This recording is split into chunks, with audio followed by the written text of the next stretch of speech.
生嘅嘢咧，就喺呢個信封入邊出現㗎啦。係。好，咁而家我想你俾個數字我，喺1至6入邊講個 number 出嚟先。6。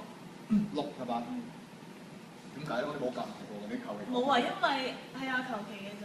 9係我最 favorite number，咁咪調轉咪6咯，係啊。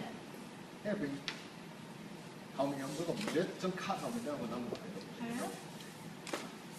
咁假設你1嘅話，你會揀到飛蟻，3係蜜蜂，2係蝴蝶，4係甲蟲，5係曱甴，6你揀條蜘蛛。你覺得有冇可能我一早知道你會揀呢個蜘蛛 spider？唔會應該難啲咯，或者撞中啦，係嘛？係。prediction 見到個黑色嘅信封，黑色嘅袋仔喺度，試下幫我攞呢個袋仔出嚟。咁樣攞得㗎？攞啲慢慢攞出嚟。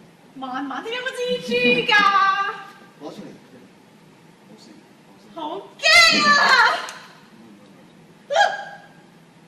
哇，好驚有個蜘蛛啊！唔知點解，好驚俾人整蠱啊！依家。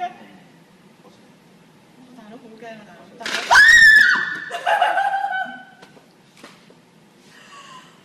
然後咧，入邊喺黑色信封入邊有一張卡，第一張。點解發聲嘅頭先唔係蜘蛛嚟㗎？唔係啊！頭先個發聲係咩嚟㗎？發聲係攞嚟整蠱你嘅。我正。耶！好驚啊！呢個咧唔係玩嘢嘅，真係呢個反應嚟嘅，所以好驚。終於成功咗咯！